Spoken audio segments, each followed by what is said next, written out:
여러분은 오늘 설교의 제목처럼 불가능해 보이는 일이 가능하게 만들어 보신 적이 있으신가요? 실제 우리나라는요, 세계에서 볼 수 없을 정도로 이것을 경험한 대표적인 나라 중에 하나입니다. 그 대표적으로 첫 번째는 우리나라가 1950년도 6월 25일에 6.25 전쟁이 있었죠. 이 6.25 전쟁 때 우리나라는 약 한 3년 동안 전쟁을 했다고 합니다. 이 전쟁으로 인해서 우리나라는 그 당시 세계에서 가장 가난한 나라가 되었고, 주변 나라의 도움이 없이는 살아가기가 어려운 나라가 되었죠. 그래서 미국과 유엔의 주도 아래 엄청난 지원이 시작되는데, 이때 지원받았던 금액이 무려 29억 7,500만 달러라고 합니다. 29억 7,500만 달러. 여러분 돈 아니라고 크게 관심이 없으시겠지만 굉장히 큰 돈이라고 여러분 할 수 있죠.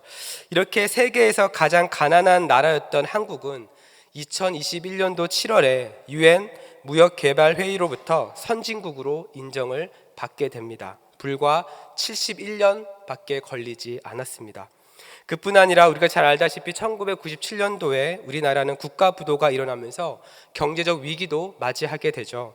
이 당시 많은 사람들은 한국을 보면서 이 위기를 극복하는 데 20에서 30년의 시간이 걸릴 것이라고 예상을 했습니다. 하지만 이때 국민들이 IMF에 진 빚을 갚기 위해서 자신이 가지고 있었던 금을 자발적으로 내놓기 시작을 했죠. 이 캠페인을 시작하자마자 열흘 만에 100만 명이 넘어섰고요. 그리고 3년 만에 이 빚을 다 갚았다라고 합니다. 외국 기자들이 이러한 한국의 모습을 보면서 굉장히 신기했고 한국을 연구 대상으로 바라보았죠. 이렇게 우리나라는 불가능해 보이는 일을 가능하게 만드는 그런 역사를 가지고 있습니다. 그런데 여러분, 이것보다 더 불가능해 보이는 일이 오늘 본문에서 이루어졌습니다. 그것은 바로 죄로 인해 죽었던 우리가 예수 그리스도를 통해 다시 살아나고 하나님과 화평을 누릴 수 있는 존재가 되었다는 겁니다.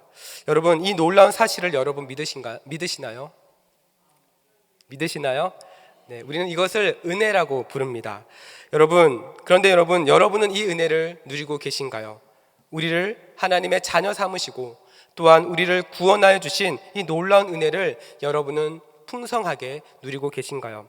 1834년 미국에 해티 그린이라고 하는 여성 사업가가 있었습니다. 이 사업가의 아버지는 고래잡이 배의 선장이었다고 해요. 이 해티 그린의 집안은 부모뿐만 아니라 그의 조부모까지 굉장히 절약 정신이 몸에 밴 그런 가정이었다고 합니다. 그래서 이 해티 그린도 이러한 모습을 어릴 때부터 보고 배웠죠. 그녀는 8살 때부터 용돈을 받을 때마다 은행에 저축을 하는 습관을 가졌습니다. 그리고 13살이 되어서는 집안 사업에 가계부를 정리하는 일을 하기 시작했고요. 21살이 되던 해에 이 해티 그린의 부모님이 다 죽게 되고 나서 그는 9만 달러라고 하는 엄청난 금액의 돈을 유산으로 받게 됩니다. 그리고 난 이후에 그녀는 채권에 이 돈을 투자하면서 뉴욕의 월스트리트로 진출을 해서 재산을 계속해서 불려나가기 시작합니다. 그래서 상속받은 9만 달러의 재산을 50년에 걸쳐서 1000배 이상의 수익을 만들어내죠. 그래서 2007년도 포브스 선정에서 세계 역사 100대 부자 순위에 16위에 차지를 하게 됩니다. 그런데 이 해티 그린이 유명해진 것은 그가 단순히 이렇게 돈이 많아서가 아니었습니다. 그는 지금 가치로 약 3조 원이 되는 재산을 가졌지만 그녀는 동시에 엄청난 구두쇠였다고 합니다. 세탁비를 아끼겠다며 자기 자녀들에게도 늘 검은색 옷만 입히고 세금을 안 내기 위해서 50년 동안 싸구려 호텔에서 머물고 그 다음에 젊은 남자들이 자신에게 접근을 하면은 자신의 돈 때문에 자신에게 접근하는 줄 알고 철저하게 차단했다고 합니다.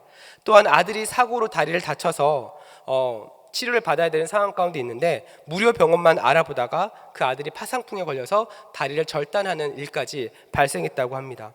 여러분, 이 당시 이 여인이 가지고 있었던 돈이 약 3조 원이 된다고 합니다.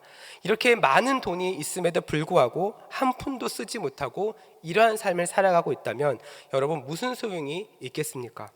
저는 이 해티 그린의 모습을 보면서 어쩌면 우리 신앙의 모습도 이와 같지 않을까라는 생각을 하게 됩니다. 어떤 사람은요, 교회를 오랫동안 다녔음에도 불구하고 그 오랫동안 다닌 그 시간만큼이나 은혜를 풍성하게 누리지 못하는 사람이 있고, 어떤 사람은 교회를 등록한 지 얼마 되지 않음에도 불구하고 초신자이지만 은혜의 감격 속에서 살아가는 사람들이 분명히 있습니다. 사랑하는 여러분, 하나님께서는 저와 여러분에게 엄청난 은혜를 허락해 주셨습니다. 하나님께서 저와 여러분에게 허락하신 이 은혜는 예수 그리스도의 십자가로 연결되기 때문에 감히 돈으로 환산할 수 없는 그러한 가치를 가지고 있죠. 그러나 여러분은 이 은혜를 누리고 계신가요? 여러분은 이 은혜 가운데 풍성하게 그 은혜를 받아들이고 있으신가요? 오늘 본문 5장 1절 말씀을 우리 다시 한번 읽어보겠습니다.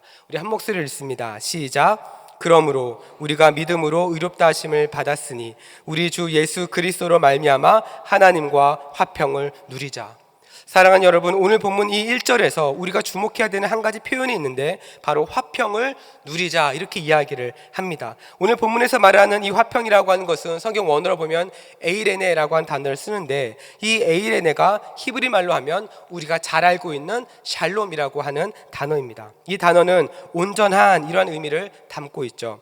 무슨 의미입니까? 하나님과 우리 사이가 예수 그리스도를 통해서 온전하게 되었다라는 겁니다. 그리고 이 온전함으로 우리는 은혜의 보좌 가운데 담대히 나아갈 수 있는 그런 존재가 되었다라는 거죠. 그리고 이 예수 그리스도 안에서 우리는 온전한 평안을 누릴 수 있게 되었다라는 겁니다. 그래서 우리가 화평을 누릴 수 있는 존재가 되었다라고 하는 것은 엄청난 특권이고 엄청난 은혜입니다. 미국의 대표적인 설교가 중에 폴 워셔라고 하는 목사님이 계십니다. 한 대학생이 이 목사님에게 이런 질문을 했다고 해요. 어떻게 예수라고 하는 한 사람이, 그 한 사람의 죽음이 모든 인간의 죄를 대신할 수 있습니까? 어떻게 예수라고 하는 한 사람이 모든 인간의 죄를 대신할 수 있습니까? 여러분, 만약 여러분이 이 질문에 대해서 답변을 하신다면 여러분은 어떻게 답변을 하시겠습니까? 이 질문에 대해서 이 폴로셔 목사님은 다음과 같이 대답을 했다고 합니다. 우리가 믿는 예수 그리스도는 그냥 한 사람이 아닙니다.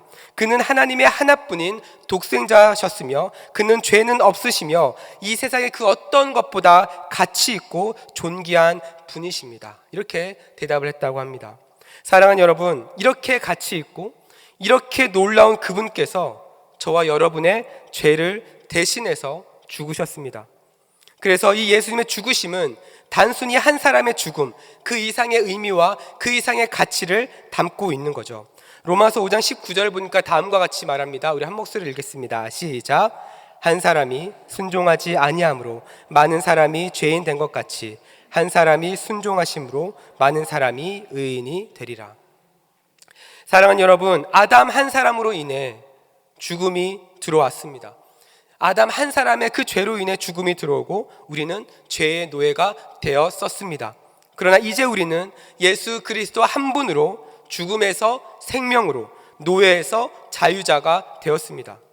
여러분, 그 하나님의 은혜를 여러분 풍성히 누리고 계신가요? 그 주님께서 요한복음 14장 27절에서 다음과 같이 말씀하십니다. 한 목소리를 읽습니다. 시작. 평안을 너에게 끼치노니 곧 나의 평안을 너에게 주노라. 내가 너에게 주는 것은 세상이 주는 것과 같지 아니하니라.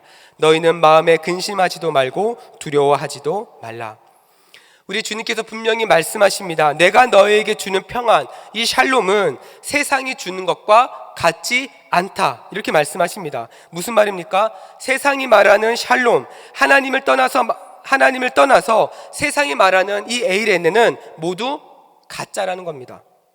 우리가 오늘 본문에 하나님과 화평을 누리지 못하는 이유가 바로 여기에 있는 거죠. 하나님과 화평을 누리려면 하나님이 기뻐하시는 곳에 있어야 하는데, 세상이 좋다고 하는 곳, 세상이 재미있다고 하는 곳에서 우리는 샬롬을 찾고 있는 겁니다. 사무엘하 12장을 보면요, 우리가 잘 알다시피 다윗과 밧세바 사이에서 나온 아들 솔로몬에 대한 이야기가 나옵니다. 이 솔로몬의 이름의 뜻이 바로 샬롬, 평화라고 하는 뜻을 가지고 있습니다.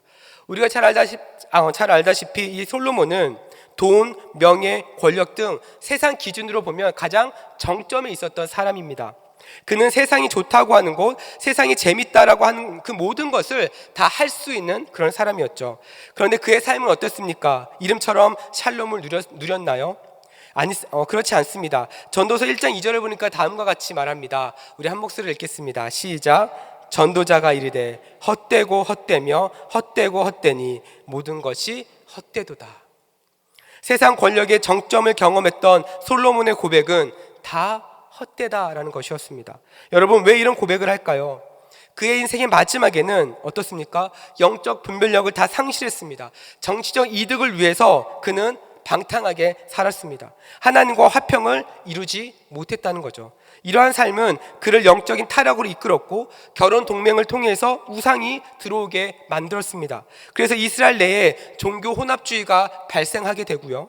그리고 나라는 결국 두 개로 분열되게 되는 그런 아픔을 겪게 되죠.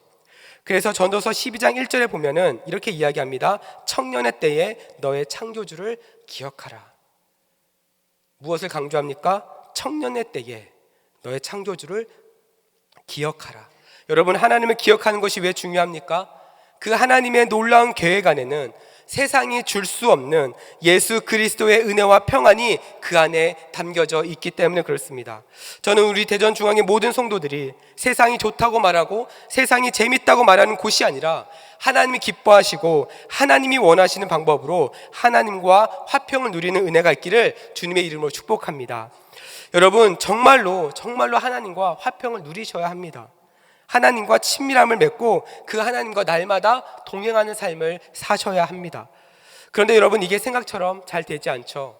매번 넘어지는 것이 어쩌면 우리의 모습입니다. 왜냐하면 하나님께 가까이 가려고 하면 할수록 하나님께 가까이 가지 못하도록 하는 그런 영적인 공격들이 우리에게 있기 때문이죠. 이런 영적인 공격은요, 사람들 사이에서도 일어날 수 있고 직장에서 일어날 수도 있고 교회 안에서도 일어날 수 있고 가정에서도 일어날 수 있습니다. 우리는 이러한 영적인 공격이 넘어지고 또한 우리가 죄를 범하게 되면 그 죄가 하나님과 우리 사이를 가로막는 벽을 만들게 되는 거죠. 이렇게 만들어진 벽이 두꺼우면 두꺼울수록 우리는 하나님께 나아가는 것이 너무나도 어려워지는 겁니다.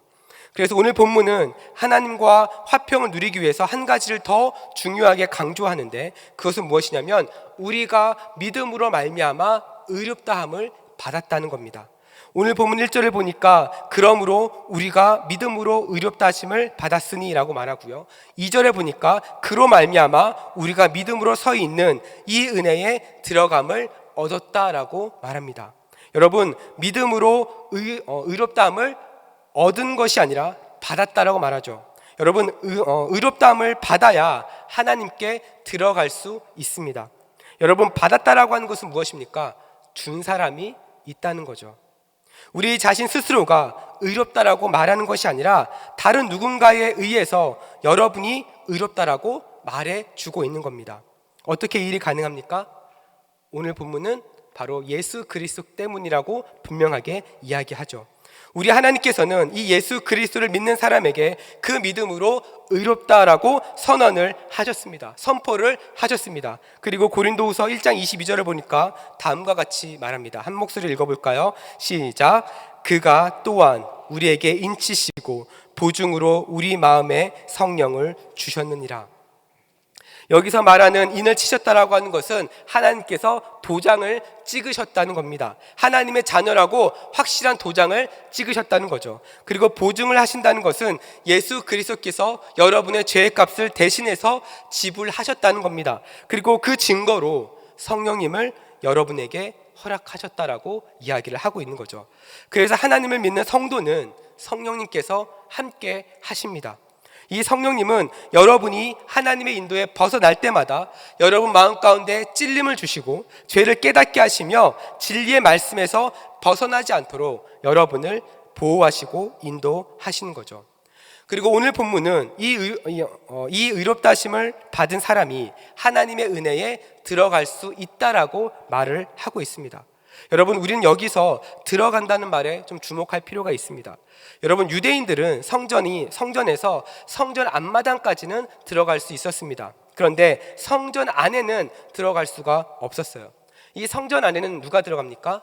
제사장들만이 들어갈 수 있었습니다. 그리고 하나님의 임재를 상징하는 이 지성소에는 오직 대제사장만이 1년에 한 번, 그것도 속죄일에 들어갈 수 있었죠. 그런데 오늘 본문은 저와 여러분이 이 하나님의 은혜가 있는 곳에 들어갈 수 있다라고 이야기를 하고 있습니다. 어떻게 이 일이 가능합니까? 바로 저와 여러분이 믿음으로 의롭다함을 받았기 때문에 그렇습니다. 바로 우리가 아는 예수 그리스도께서 우리의 대제사장이 되어주셔서 예수님 자신이 속죄 제물로 하나님 앞에 드려짐으로 성소와 지성소를 나누는 그 휘장이 어떻게 됩니까? 위에서 아래로 찢어졌습니다. 그로 말미암아 우리는 예수님을 나의 구원자로 믿음으로 의롭다함을 받았고 그 은혜 보좌 앞에 우리는 이제 담대히 나아갈 수 있게 된 겁니다. 저는 우리 대전중앙의 모든 성도들이 여러분의 어떠함과 상관없이 예수님을 통해 여러분 존재 자체를 의롭다라고 하시고 또한 이렇게 선포하신 하나님의 은혜를 풍성하게 누릴 수 있는 그런 시간이 되기를 주님의 이름으로 축복합니다. 그래서 여러분, 우리 하나님은 여러분 언제든지 우리가 그 은혜 가운데 들어오기를 원하십니다. 그래서 우리는 또한 하나님의 은혜로 언제든지 다시 들어갈 수 있습니다. 넘어져도 다시 일어설 수 있습니다. 담대하게 그 주님께 들어갈 수 있는 존재가 되었다라는 거죠. 이 믿음의 확신이 있으면 우리는 언제든지 하나님과 화평을 누릴 수가 있습니다. 넘어져도 다시 일어나 하나님께 나아가고 또한 그 하나님의 은혜가 우리 가운데 있기 때문에 여러분 어떻습니까? 우리는 담대함으로 나아갈 수 있는 겁니다. 그리고 이 은혜는요, 행위로 얻은 것이 아니라 하나님께서 저와 여러분에게 주셨다라고 오늘 본문은 이야기를 하고 있죠. 여러분, 이렇게 하나님과 화평을 얻은 하나님의 백성은 그렇다면 어떠한 삶을 살아갈까요? 우리는 여기서 다시 한번 불가능한 일을 가능하게 하시는 하나님을 발견하게 됩니다. 그것은 무엇이냐면 우리 인생의 참된 소망이 무엇인지 발견하게 해준다는 겁니다.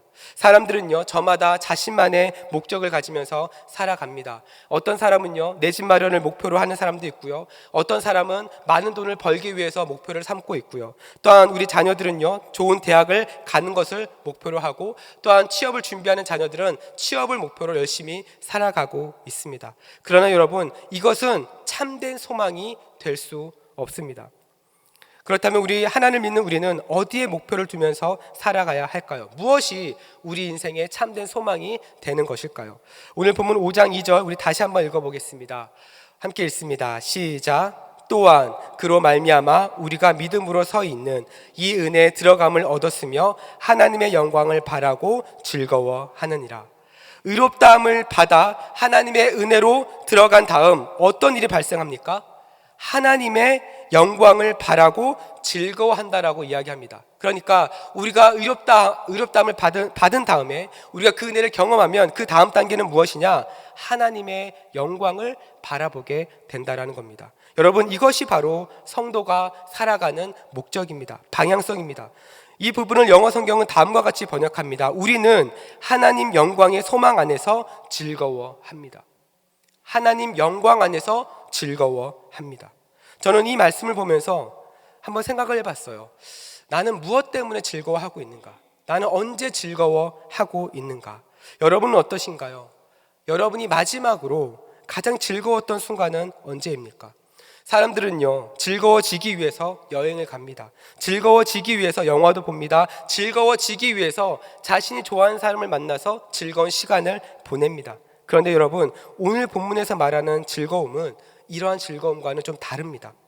오늘 본문에서 말하는 이 즐거움은 영광의 소망과 연결시키고 있어요. 그런데 이 소망을 나타내는 엘피스라고 하는 단어에는 어떤 뜻이 숨겨져 있냐면 확신이라고 하는 뜻이 담겨져 있습니다. 다시 말해서 성경이 말하고 또한 즐거워하는, 성경이 바라고 즐거워한다라고 하는 것은 단편적인 즐거움이 아니라 하나님의 영광이라고 하는 그 미래에 대한 분명한 확신과 목적을 가지고 살아가는 사람들이 누릴 수 있는 즐거움이라는 겁니다. 여러분, 이 즐거움을 맛본 사람은요, 오늘 본문 3절에서 말하는 환난 중에서도 고난 중에서도 즐거워할 수 있다라고 이야기를 합니다. 왜냐하면 결국엔 미래에는 하나님의 나라가, 하나님의 영광이 나타나게 될 것이기 때문에 그렇습니다. 사람들은 보통 삶 가운데 어려움이 찾아오면 좌절하고 낙심하죠. 그런데 성도는 좌우 앞뒤가 다 막혀도 어떻습니까? 즐거워할 수 있다라고 이야기하는 거예요. 왜냐하면 지금 겪고 있는 이 고난이 미래에 대한 하나님의 영광을 드러내기 위한 도구가 되기 때문입니다. 이것이 바로 세상이 알 수 없는 기독교만이 가지고 있는 신비 중에 하나이죠. 그리고 우리가 잘 알고 있는 웨스트민스터 소유리 문답에 보니까 첫 번째 질문을 보면 더 구체적으로 이 부분을 설명합니다. 첫 번째 질문이 어떻게 시작합니까? 사람의 제일 되는 목적은 무엇입니까? 잘 아시는 질문이죠. 이것에 대한 대답이 무엇입니까? 하나님을 영화롭게 하고 그분을 영원토록 즐거워하는 것입니다 라고 이야기합니다. 무엇입니까? 하나님의 영광이라고 하는 주제는 우리가 존재하는 목적이라는 거예요. 하나님의 영광이라고 하는 것은 선택이 아닙니다. 우리가 존재하는 목적이자 궁극적으로 바라보아야 하는 소망이라는 거예요. 그리고 우리의 삶의 초점이 바로 이 하나님의 영광에 맞춰져야 한다는 거죠. 그리고 이 하나님의 영광이 맞춰지기 위해서 선행되어야 하는 조건이 무엇입니까? 우리가 의롭다함을 얻는 거예요. 그리고 하나님 은혜로 들어가는 겁니다. 그리고 하나님과 화평을 누리는 것입니다. 만약 우리가 하나님의 영광이라고 하는 이 초점에 우리의 삶이 맞춰지지 않으면 우리의 삶은 온전해질 수 없습니다. 하나님 앞에서 화평을 누릴 수가 없습니다. 그래서 우리는 항상 점검해야 돼요. 우리의 삶의 초점이 어디에 맞춰져 있는지, 우리가 무엇을 바라보고 있는지. 만약에 우리가 하나님께 초점을 맞추지 못하고 하나님을 온전히 바라보지 못하는 것은 마치 자신의 시력이 맞지 않는 안경을 쓰는 것과 같습니다. 여러분, 시력이 맞지 않는 안경을 쓰면 어떻게 됩니까? 눈앞에 있는 사물이 제대로 보이지 않습니다. 그리고 그 안경을 계속 쓰고 있으면 어지럽습니다. 굉장히 불편하죠. 그래서 우리는 이러한 안경을 쓰고 있을 때 빨리 벗어야 됩니다. 그런데 문제는 무엇일까요? 이 안경을 벗으려고 하지 않아요. 자신이 보고 싶은 대로, 자신이 바라보고 싶은 대로 세상을 바라보고 자신이 보고 싶은 대로 판단하기 시작을 한다는 겁니다. 우리가 잘 알고 있는 사도 바울 어떻습니까? 사도 바울은요, 다메섹으로 가는 길에 부활하신 예수님을 만나게 되죠. 그리고 난 이후에 어떤 변화를 경험합니까? 바울은 3일 동안 보지 못합니다. 마시지도 못합니다. 그런데 사도행전 9장을 보면 이 아나니아를 통해서 안수를 받은 다음에 성령 충만하게 되죠. 성령 충만한 다음에 어떻게 됩니까? 눈에 비늘과 같은 것이 벗겨졌다라고 이야기를 합니다. 그리고 나서 다시 보게 되었다라고 성경은 이야기하죠. 무슨 말입니까? 하나님께서 바울의 잘못된 시력을 교정하여 주신 것입니다. 그래서 바울이 보지 못했던 그 영적인 눈이 뜨이기 시작을 했던 거죠. 이 사건 이후에 바울은 어떻게 됩니까? 자신의 인생의 목적과 방향성이 분명해집니다. 바울은 이방인의 사도로서 부르심을 받고 자신의 삶 전체를 하나님의 영광을 위해서 살아가게 되죠. 여러분, 이것이 중요한 겁니다. 우리의 잘못된 시력이 교정되어야 합니다. 우리의 잘못된 시력이 하나님의 은혜로 교정되어야 합니다. 이 은혜를 어떻게 우리가 누릴 수 있습니까? 의롭다함을 받는 거예요. 우리를 의롭게 해주신 그 예수님의 은혜를 믿고 신뢰하는 겁니다. 그리고 그 은혜의 보좌 앞에 담대히 나아가는 것이죠. 이것이 진행되어야 하나님께서 창조하신 이 세상을 하나님의 관점으로 온전하게 바라볼 수 있습니다. 이것을 경험하지 못하면요, 자신이 보고 싶은 대로 보는 거예요. 그래서 사람들은 이러한 잘못된 시력을 가지고 자신의 행복을 찾습니다. 자신의 희망을 찾는 겁니다. 그러다 보니 계속해서 한계에 부딪히게 되는 거예요. 진정한 인생의 소망을 발견하지도 못하고 누리지도 못합니다. 사랑하는 여러분, 우리가 성도로서 진정으로 발견하고 누려야 될 소망은 세상에 있는 것이 아니라 예수님을 통해 하나님의 은혜 안에 있는 줄 믿습니다. 그래서 여러분, 우리의 눈이 열려야 돼요. 우리의 영적인 눈이 열려야 합니다. 그래서 우리의 모든 인생 가운데 막힘들이 우리 가운데 있다 할지라도 우리의 영적인 눈으로 하나님의 영광을 바라볼 수 있어야 한다는 거죠. 그리고 이 하나님의 영광에 대한 확신 안에서 우리는 진정한 기쁨과 미래에 이루어질 소망을 우리는 가질 수 있는 겁니다. 저는 우리 대전중앙의 모든 성도들이 이 하나님의 영광이라고 하는 분명한 삶의 목적을 가지고 영적인 눈이 열려서 어떠한 상황 가운데 있다 할지라도 하나님을 기쁘시게 하는 삶을 살기를 주님의 이름으로 축복합니다. 말씀을 정리합니다. 사랑하는 우리 성도 여러분, 우리 인간의 눈으로 이 세상을 바라보면요, 내 힘으로 할 수 있는 일보다 할 수 없는 일들이 더 많은 것처럼 느껴집니다. 그럼에도 불구하고 하나님께서는요, 여러분을 이 세상 가운데 보내셨습니다. 그리고 여러분을 이 세상 가운데 살아가게 하시고 지금까지 인도해 오셨습니다. 여러분, 지금까지 여러분을 살게 하신 것은 여러분을 시험하는 것이 아니라 불가능해 보이는 상황 속에서도 우리 하나님은 모든 것을 가능하게 하시는 분이라는 것을 여러분의 믿음을 통해 알려주기를 원하시는 분입니다. 여러분, 이런 상황 가운데서 우리가 어떻게 해야 됩니까? 예수 그리스도를 통해 의롭다함을 받는 거예요. 그리고 하나님의 은혜 앞에 담대히 들어가는 것입니다. 그리고 날마다 그 하나님과 화평을 누리시는 거예요. 하나님과 친밀함을 누리는 겁니다. 이 친밀함을 통해서 이 땅 가운데 하나님의 영광을 드러내면서 살기를 원하시는 것이 바로 여러분을 향하신 하나님의 뜻입니다. 그래서 우리가 너무나도 잘 아는 말씀, 고린도전서 10장 31절을 보면 그런즉 너희가 먹든지 마시든지 무엇을 하든지 뭐라고 말합니까? 다 하나님의 영광을 위하여 하라, 이렇게 말을 하고 있죠. 여러분, 이것을 반대로 생각하면 여러분이 먹는 순간에도, 여러분이 마시는 순간에도, 여러분이 무엇을 하더라도 하나님께서는 여러분과 함께 하신다는 겁니다. 하나님의 관심은 여러분에게 있다는 겁니다. 사랑하는 성도 여러분, 그 하나님과 화평을 누리십시오. 그 하나님께서 베풀어 주신 은혜에 들어가십시오.